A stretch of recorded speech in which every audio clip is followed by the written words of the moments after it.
Pemkab Mimika bersama Tim Nasional Percepatan Penanggulangan Kemiskinan (TNP2K) sebagai lembaga koordinasi lintas sektor dan lintas pemangku kepentingan di tingkat pusat untuk melakukan percepatan penanggulangan kemiskinan, menggelar rapat pembentukan Tim Koordinasi Penanggulangan Kemiskinan (TKPK) Kabupaten Mimika yang dipimpin langsung Wakil Bupati Mimika Johannes Retop dan dihadiri seluruh organisasi perangkat daerah di lingkup Pemkab Mimika di kantor Bapeda Mimika.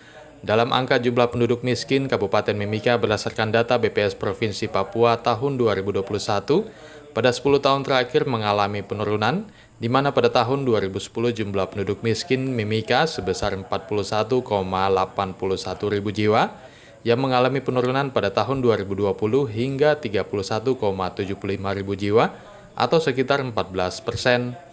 Dalam tugasnya, Tim Percepatan Penanggulangan Kemiskinan yang dibentuk akan melakukan cross-check kembali data kependudukan miskin di Mimika yang dilanjutkan dengan rencana aksi yang telah disepakati bersama dalam upaya penanggulangan kemiskinan di Mimika. Kan begitu start, loh udah jelas dong target kita kan setiap tahun itu dia turun, kan setiap tahun kan kita evaluasi angka kemiskinan, dia turun. Yang penting masa akhir jabatan Bupati dan Wakil Bupati harus kita sudah bisa turunkan sekian banyak persen.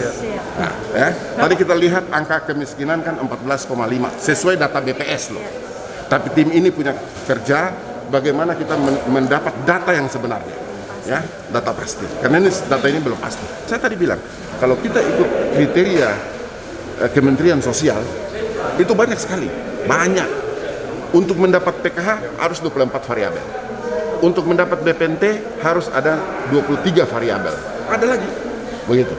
Nah, variabel-variabel itu kita harus cek baik. Maka tadi Pak Kadis Sosial bilang, saya sudah minta pada kepala distrik, tapi kepala distrik sampai sekarang macam susah 1 tahun masih kembali. Tidak tahu itu alasannya kenapa. Tapi ada kriteria-kriteria yang bilang. Sehingga kita bisa kategorikan ini masyarakat miskin atau bukan. Mungkin saja tidak, tapi di kategori. Tadi saya bilang, dia dapat PKH.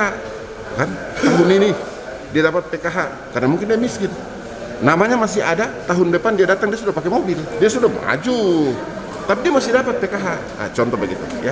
Ini kan data BPS. Data BPS itu belum tentu sesuai dengan kenyataan. Satu. Terus kriteria yang BPS tetapkan itu juga kan kami belum tahu. Kan gitu. Nah, untuk itu maka nanti tim inilah kita mulai bentuk. Sesudah kita sudah dapat angka baru kita mulai diskusi. Kamu jaga ya. Begitu kita dapat angka 10 misalnya 10% misalnya nih. Harus target tahun depan harus turun. Kalau tidak berarti tim tidak kerja. Itu aja.